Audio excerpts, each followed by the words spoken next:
去年老丈人来中国，给他买个华为手机，这他妈不到1年就摔坏了。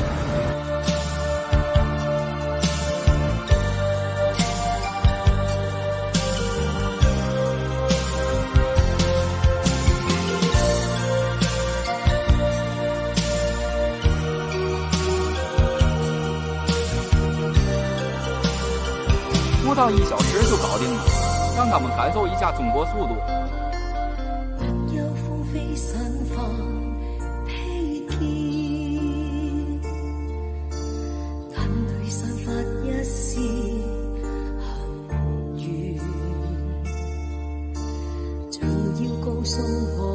Я не ожидала, что за такое короткое время могут починить в Китае телефон. У нас бы, наверное, ремонтировали суток двое. 不行，让你爸爸来中国学习一下修手机吧，回去咱开个店儿。Все, надо нового специально, слышишь, нарабатывать. Ремонт телефона.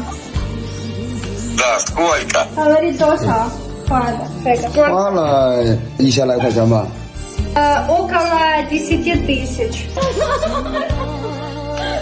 啥呀？我们随时欢迎你啊！他说他还找了新的工作。什么时候啊？又找了新的。又找了。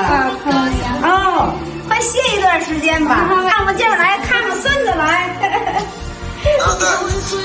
Надо деньги на жилье зарабатывать.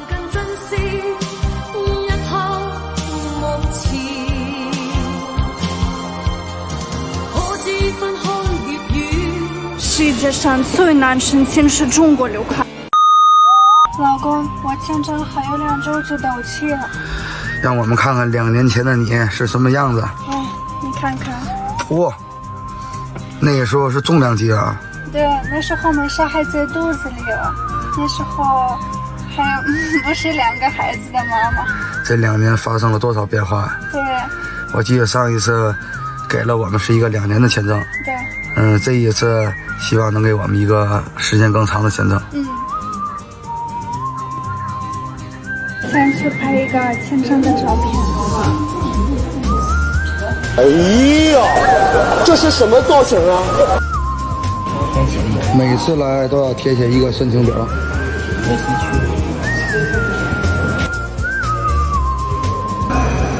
老婆，怎么样？这次给我们多长时间呢？